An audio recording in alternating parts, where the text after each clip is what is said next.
Hi everyone, so I thought I would record a little video because I put up a post the other day with photographs of my 1 year progress pictures since starting the Curly Girl method last June, and so many people got in touch to ask questions about it, about what it is, beginners tips, product recommendations, and to be honest there was just too much to put in a post. So I thought this would be the best way to do it. Now, I am by no means an expert on curly hair or hair in general. I'm not a hairdresser, and so this is purely my personal experience of using the Curly Girl method. So there might be things in here that are not accurate or hairdressers would disagree with or curl experts would disagree with, but this is purely just my account, having used this process now for the last year. So the Curly Girl method was based on a book that was written by Lorraine Massey, The Curly Girl Handbook. You can buy this book and it has much more information on it than I'm going to give you just now, but the whole aim of this really is to try and simplify the methods. A lot of people have said to me that they've looked at things online, they've read the book and they just don't understand it because they feel that there's too much information out there. So I thought I would just break it down and try and simplify it a little bit for you. The basis of the Curly Girl method is that we stop using harsh sulfates and silicones on our hair, and we stop using ingredients that are bad for our hair, like drying alcohols and things like that, because these are things that are going to prevent you from getting that sort of healthy hair that you want, and it's going to help eliminate frizz and things as well. If you're using drying alcohols on your hair, it's a recipe for disaster. You're going to get lots of frizz. Sulfates again are so harsh for hair in general, but particularly for curly hair, because curly hair is naturally drier anyway. So if your hair is dry and it doesn't have the moisture it needs, it's just going to get really frizzy.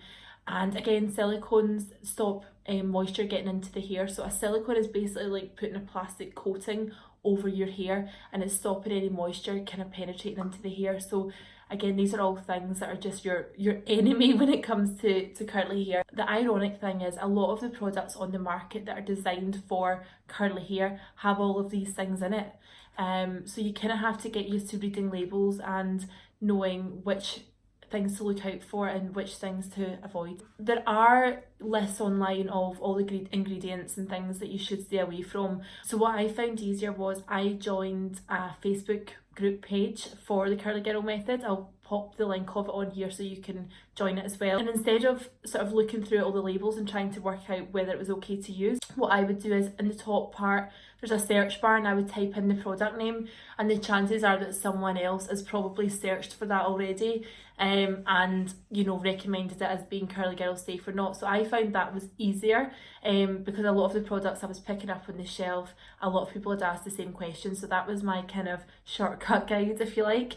There's also an app called Curlsbot, which I'll put the name on here for you, and again you can type the ingredients into that and it'll tell you whether it's Curly Girl safe or not. I started my curly girl hair journey last June. It was just after I turned 30, and I don't know if it was a bit of an early midlife crisis or not, but I basically just one day I was just so fed up blow drying my hair. I'd been blow drying my hair straight virtually my whole life. Even when I look back at photographs of when I was like 5-6 years old, my hair was blow dried straight even though it was curly. And so I've never really worn my hair curly. There was a stage for about a year at high school when I was about 14 or 15, and I think I wore it curly for about a year, but again I didn't have a clue what I was doing with it. I just put a ton of mousse in it and hoped for the best. So yeah, I've never really known what to do with my hair, and I just always automatically reached for a hairdryer and straighteners to blow dry it and to smooth out all the curls. So about a year ago I just decided that I was going to stop doing that, and I decided to do a little Google search to find some information on the best thing to do for curly hair. And that's when I came across it was a video on YouTube, and it was talking about this thing called the Curly Girl method, and so it began. My tips, if you like, for starting out would be to kind of get to know your hair. So wash your hair, don't put any product in it, and have a look at what it's like in its natural state. So the first time I did that, it was a bit of an eye-opener because I hadn't worn it like that for a long time, and I noticed that the top part of my hair was just really frizzy and kind of wavy and didn't really have any definition, and then the bottom sort of section for about this much down was like straight and heat damaged and brittle and just basically had used heat on it so much that I just destroyed the bottom of my hair. So that was a bit of an eye-opener for me. So what I started doing at that point was using lots of deep conditioning treatments to try and improve the health of my hair. So the first one I bought was actually this one here, and it was the Shea Moisture 10-in-1 multi-benefit hair mask. And what I like about it is it's got the perfect mix of, the perfect balance, if you like, of moisture and protein. Your hair needs both.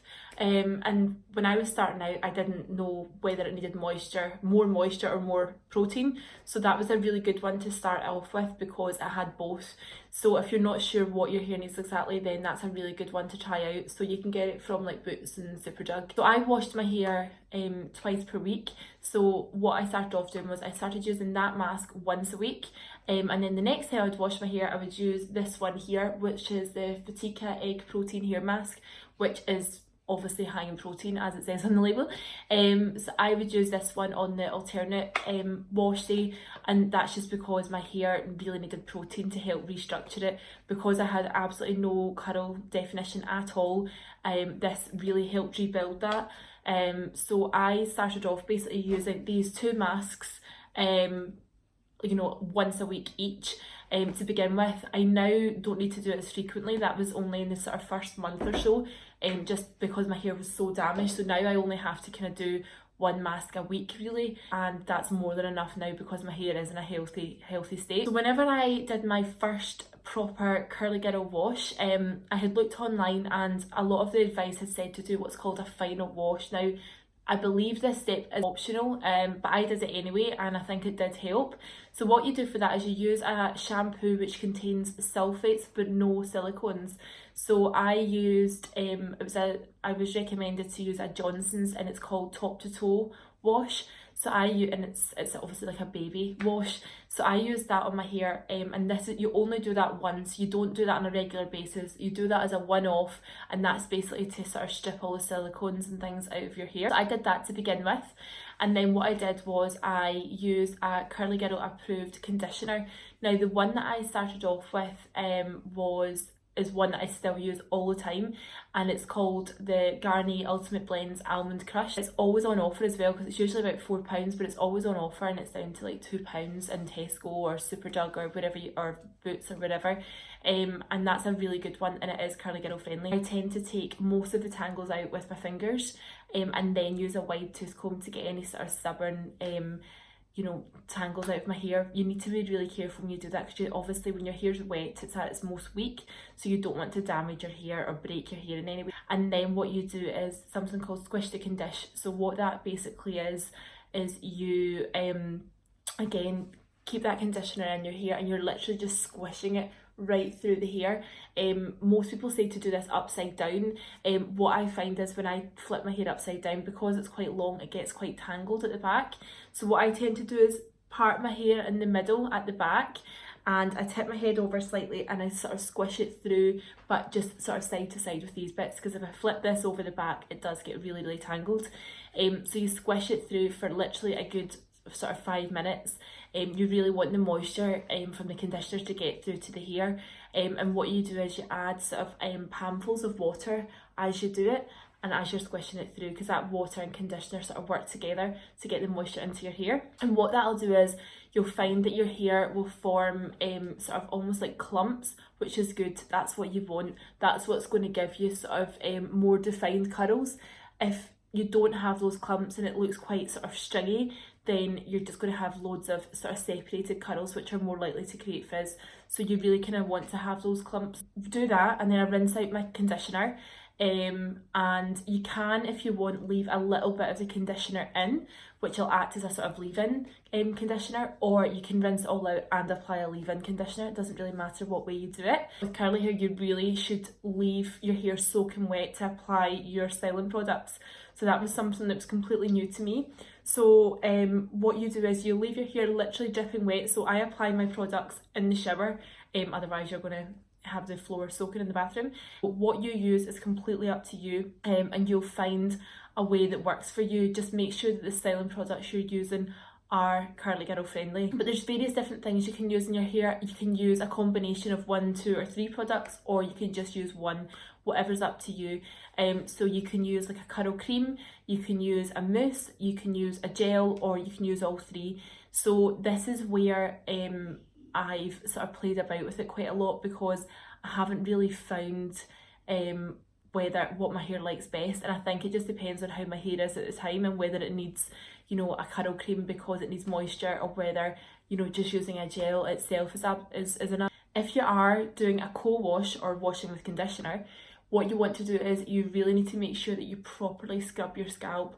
So whenever I'm using a conditioner to wash my hair, I literally am scrubbing my scalp for a good 5 minutes, and that'll make sure that any dirt is removed from your scalp. If you don't do that, your hair is going to be greasy and it's not going to be healthy for your scalp. You can also use like a scalp brush and things as well if you want to, but that's optional. Or the other option is you can use what's called a low poo shampoo. So what that basically is a really gentle shampoo that doesn't have sulfates or silicones in it. So there's loads of different ones available. I tend to use a conditioner to wash my hair, so whatever conditioner I'm using, you know, as a conditioner to squish to condition, I tend to use that to wash as well, and that just keeps it simple. If you do want to use a low poo shampoo instead of a conditioner to wash, the Naughty low poo shampoo is excellent. Again, it's about £5 or something like that. And that's a really good one to try. Just to recap, the first time you wash your hair, you're going to do a final wash. You're then going to apply your conditioner and do a squish to condition, adding handfuls of water to make sure it's really penetrating the hair. And you're then going to add your styling products and scrunch your hair. The next time you go to wash your hair, you're either going to do a co-wash or a low poo shampoo wash, and then you're going to do your conditioner, your styling products and scrunch your hair. So it does sound like a lengthy process, but once you get to grips with it, it's really, really straightforward. When it comes to drying your hair, you've got loads and loads of different options. So some people like to air dry, which is great, but given the weather we have in Scotland, sometimes it's not always practical. Leaving your hair wet for a long time isn't great for your hair either, because it is at its weakest when it's wet. So unless you live in a hot country or your hair dries particularly quickly, then that might not be a good option. What I tend to do is I tend to diffuse my hair. A diffuser looks like this, which you put onto your hairdryer, and it's got all the little prongs in it, and that's going to make sure that you're not sort of creating frizz in your hair. This is the Gamma diffuser, which is absolutely massive. Most hairdryers come, you know, with a diffuser attachment, but there are loads of ones that are universal, so just have a little look. I personally like to diffuse as well, because you do get I find I get a lot more volume if I diffuse my hair. And I also find that it's less frizzy because I'm drying it quite quickly. If you've used a mousse or a gel in your hair, once your hair's dry, it will have this sort of crunchy, almost like a cast over your hair, which is good. That's what we want. That's what's going to give your hair hold and what's going to make sure your hair has definition for a few days. Once your hair is fully dry, now you need to make sure it's 100% dry. What you do is you gently scrunch out the crunch, as we say. So you're kind of gently going to squeeze your hair and scrunch your hair, and that's going to get rid of that cast. In between wash days, so I tend to wash my hair twice a week. That's quite a lot for someone on the Curly Girl method, believe it or not. Most people tend to only wash it once a week. Curly hair by nature is drier and it doesn't tend to get as greasy, but I just find that I still, even now, a year on, struggle to kind of get past maybe like day 4, and then my hair's just lost all its shape and lost its volume. And again, that's because I'm still relatively new in the grand scheme of things to having curly hair, so I've still not kind of found a way of getting past sort of day 4. But again, I just know that over time that's going to come as my, you know, as my curl pattern sort of fully recovers. The way I look at it is, the majority of my life I've damaged my hair by straightening it or, you know, blow drying it, so it's not going to, even a year is not actually that long in terms of the recovery process. In between washes, there's different things you can use. Some people find that using like a spray bottle with like water and conditioner, you know, and sort of spraying it all over their hair and just sort of scrunching it in brings their curls back to life. For me personally, if I apply water in between like wash days, it just goes like really stringy and frizzy, and it just doesn't work with me at all. What I sometimes do is apply like a little bit of a leave-in conditioner between my hands and just sort of smooth over my curls, and that tends to work much better for me than applying water. You can also add a little bit of your styling product back into your hair, so you can wet little bits and add like a little bit of gel to it. and again that'll just revive your curls. Something that I do that does work is if I have a particular curl that's been a bit of a, is a bit misshapen or needing a bit of TLC, I smooth water over it, over that one curl, not over the full head, just over that one curl. And then what I do is I sort of wrap it like round my finger, like sort of like that. And then I'll apply like a little Kirby grip and like pin it in place and let it dry. Once it's fully dry, I take the Kirby out and it's giving me like a nice ringlet. But I can't apply water to my full head. I've got to kind of do it curl by curl, otherwise it's just a complete disaster. Another thing that you can use is you can use like an aloe vera gel. So you can get this from like Holland and Barrett or Boots and things like that. And you can put a small amount of this on just to sort of smooth over your hair, and that works really well for me as well. So I tend to find that applying styling products to my hair rather than water is better for me when it comes to sort of refreshing it in between washes. But everyone's completely different, and it's just trial and error on whether that works for you or not. The biggest tips I would have for starting out are don't go crazy buying products. Keep it simple and keep it cheap. So for example, I would buy a cheap conditioner that would cover 2 steps. So that would be for washing your hair and for conditioning your hair. I would then, if you wanted to try using a cream product, I would buy the Naughty Wave Hello Cream because it is relatively inexpensive. If you wanted to try a mousse, I'd probably try the Pantene one. Superdrug also do a mousse that comes in a purple can. I haven't tried that one myself, so I can't, comment on it, but I know a lot of people love it.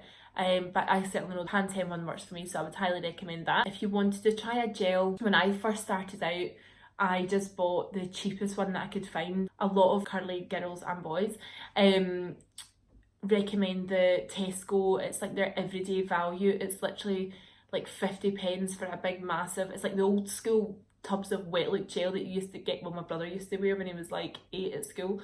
And it's like a big massive tub, and it's honestly, it's about 50 pence.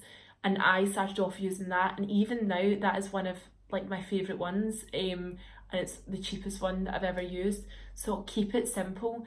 You might find it to begin with, you literally just want to wash your hair with conditioner, apply a conditioner, and then use a gel and cut out the mousse and cut out the curl cream, and that's absolutely fine. You don't have to apply all of those. Even just start with one styling product, just start with a mousse or just start with a gel. And then, as time goes on, incorporate different things just to see how your hair likes it. My second piece of advice would be to use the t-shirt instead of a towel to take the excess water out your hair. Some people use a microfiber towel. Again, a microfiber towel doesn't really work for me. I prefer like a cotton t-shirt, or you can get the big cotton towels. It's like a t-shirt towel basically. They're really, really good as well, but I would definitely say to avoid using an actual towel. The next piece of advice I'd give would be to find a way of wearing your hair in between washes. So even now, I find that underneath my hair I'll kind of be okay, and then by day 3 the top has kind of lost its definition. So I will sometimes put like the front bit back, or put a bit behind my ear, or the good thing is like hair bands and hair accessories are kind of really in just now, which really helps as well, because you can use these to kind of disguise bad hair days that you're having. You don't want to wash your hair too much because you don't want to be stripping the oils and things out your hair. You want to be washing your hair less frequently if you can. Whenever you are sleeping at night, I would say to get a satin pillowcase. So I just bought one like on Amazon or something. It was about £5, or even just put like a satin or silk scarf over your pillowcase if you don't have one, because cotton absorbs all the moisture out your hair, which again creates frizz. I tend to wear my hair up in like a pineapple on top of my head. It's really, really, really attractive.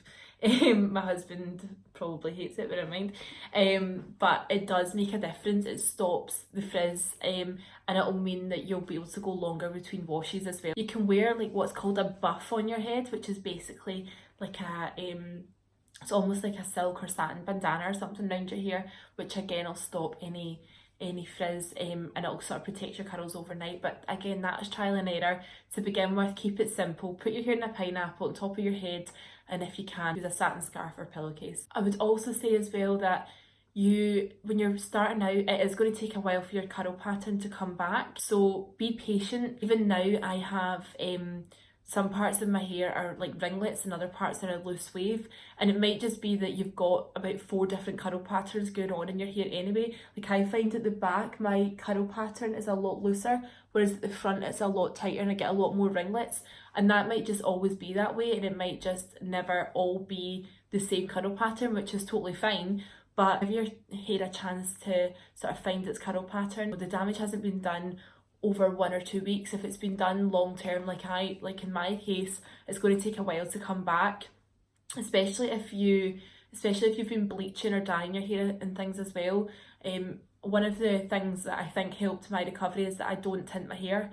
I'm allergic to hair dye. I haven't dyed my hair in years, and I think that really helped with the recovery process, because I know bleaching your hair isn't the best thing for it. There are things out there like Olaplex and things you can use, but obviously these things are effectively going to cause some amount of damage or dry your hair to some extent. It's also going to take a while for your scalp to adjust. So if you've been used to washing your hair every day with a sulfate shampoo, you'll probably go through what's called a transition phase, and what that basically means is that you'll go through a period of time where either your scalp feels itchy or you feel that your hair's really greasy, and that will only be for a short time. And you kind of just have to kind of get through that. Don't be tempted to give in at that point, because it's not going to be forever. You are going to have quite a lot of dodgy bad hair days along the way, but it is worth it in the long run. So if you're having a day like that, throw in a headband or a hair scarf. They're all really trendy just now anyway, which does make life a lot easier at the moment for curly girls going through transitions. So just don't be tempted to pull out the straighteners because it is only for a short time. Some people find that co-washing just doesn't work for them, and every time they wash they use a low poo shampoo, and that's absolutely fine as long as you're using one that's curly girl friendly. The Naughty range is absolutely fantastic. Their low poo's great. What I tend to do is I tend to co-wash the majority of the time, and then once every couple of weeks I'll use a low poo shampoo, and I find that it'll remove just sort of product build up. All of the curly girl friendly products are sort of water soluble, so that's why we don't have to use a shampoo to strip them out. If you are using a shampoo, just make sure you're only scrubbing your scalp. You don't want to put shampoo through the ends of your hair because it's going to dry it out. The suds will kind of go down the hair when you're rinsing it out, and that's enough to remove the product buildup. There are other options as well, like you can do things called an ACV rinse, so an apple cider vinegar rinse, which is like a clarifying rinse, and that's really good. So you can find all these things on YouTube as well if you're struggling with product buildup. Another piece of advice would be to get to know your hair and what it needs. So you'll find that sometimes maybe your curls have dropped and then they're not holding and don't have any definition, and that could be that your hair needs protein, so you can use a protein mask, or you can do things like a gelatin mask. So you can find details of all of these online as well. There's loads of different options. You don't have to buy a hair mask, you can make a DIY mask. Again, there's details of all of these online. That's a whole other video in itself. Or you may feel that your hair needs moisture. So there are various tests you can do to see whether your hair needs more protein or whether it needs moisture. For example, if you take a strand of your hair and stretch it, if it stretches too easily and doesn't snap, then the chances are you've probably got too much moisture in your hair. If you pull a strand of your hair and it snaps, then it needs protein. If it stretches not too much and then sort of retains its shape, then it means it's perfectly balanced. If your hair has too much protein, that's not good either. It'll feel dry, it'll feel brittle, it'll feel like straw. You don't want to overload it with protein. It's all about getting that perfectly balanced hair. I find that using this mask is great for that because it gives me the moisture and protein I need in one. My hair tends to be quite protein thirsty, so I find that I can get away with using quite a lot of protein in my hair, but a lot of people can't. So just be careful that you don't overload your hair with protein. During the winter months, I found that my hair was opposite. I found it needed moisture, and again, I think it's just from having like central heating on all the time. It really dried it out. Sometimes you'll find that with the weather, that'll change what your hair needs. So for the last while, for example, I've not really had to use a curl cream at all. What I've been using is this product here, which is the Innersense I Create Volume. So I went for a curly haircut in Glasgow back in April, and Scott, Bell and Blackley used this on my hair, and I've been hooked ever since. And I don't know if it's just with the change of seasons, but I've found lately that I will co-wash my hair, use a conditioner, pop this in my hair, and then sometimes a little bit of gel, and that's all I need. So I've eliminated the kind of mousse for the most part in the curl cream, and right now that's working really well. But come November, December, when it's really cold again, I'll probably have to incorporate a curl cream in. So it's just about getting to know your hair and getting to know what it needs. There's no right or wrong way to apply products, or there's no right or wrong combination to use. It's purely what works for you. So you will have bad hair days along the way, but it is worth it in the long run. Don't try 5 new products at one time. Incorporate a new product at a time as well. So if you've been using the same curl cream for a month, and then you try a new gel and your hair all of a sudden isn't sitting properly, you'll know that the problem's with the gel. If you then go and use a new curl cream, mousse and gel all at one time and you have a bad hair day, you're not going to know which product it was that caused that. So when I buy a new product, I tend to use it alongside products that I know work well for me already, so that if it doesn't work with my hair, it's easy to tell which product it was. Another thing that's important when you've got curly hair as well is that you should never brush your hair when it's dry. So I only ever detangle my hair in the shower. I only ever use a comb when I've got lots of conditioner in my hair in the shower. Day to day, my hair doesn't tend to get too tangly. If you find it does get tangly, just gently detangle it with your fingers. You can use a leave-in conditioner, which will help with detangling as well, but don't be tempted to take a brush to it because it could damage your curl pattern as well. Another tip that I would give would be to take photos along the way, progress photos.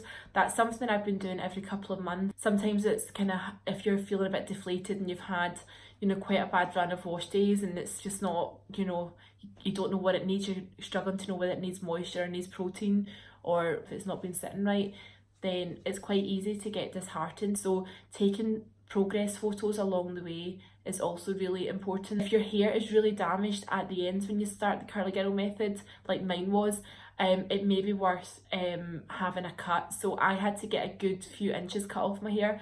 I had a haircut back in June and I had 3 inches cut off the bottom of my hair, and then in October I had another couple of inches cut off my hair. And although I'm trying to grow my hair, I just had to remove all those dead ends because no amount of TLC was going to revive them. In the long run, it was just making it look really bad. It may be that that's something you have to consider, especially if you've used sort of keratin blow dries or Brazilian blow dries in your hair. You may find that you kind of need to chop off the damaged parts and kind of start afresh.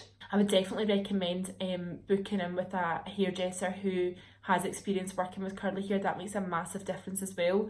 There's loads of different ones. If you're in Scotland, there's quite a few in Glasgow, and I have started travelling down to Glasgow to Bell and Blackley because I had such a good experience with them and they were so knowledgeable. So it's definitely worth investing in a proper curly haircut. You'll probably find you won't have to get your hair cut as often as you did when you were wearing it straight, because you're not using heat and things on your hair, then it's not going to be as damaged. Whenever you're diffusing your hair, you've got to make sure that you keep it on either a cool or a medium setting. There's lots of videos on YouTube on how to properly diffuse your hair, so it's worth having a look at them as well. Another thing to consider is how you wear your hair. So if you are twisting it all into a top knot, what you're effectively doing is stretching out the curls. What I found was when I was having a bad hair day and I wanted to put my hair up, I would maybe sort of braid it or something so that you're not stretching out the curl. This has just been purely my experience of the Curly Girl method. It can be quite overwhelming because there's so much information out there, but keep it simple. Don't buy too many products. Read the Curly Girl handbook. The Facebook page is great, but it is easy to kind of get lost in all the information that's on there, but it is a really good resource for product recommendations. Have fun with it and enjoy trying out different things, and you know, if you have a bad wash day, at the end of the day it can be washed out and you can start again. If you have any questions, then feel free to get in touch. It'd be really nice to hear from you. So thank you for watching, and I'll hopefully hear from you soon.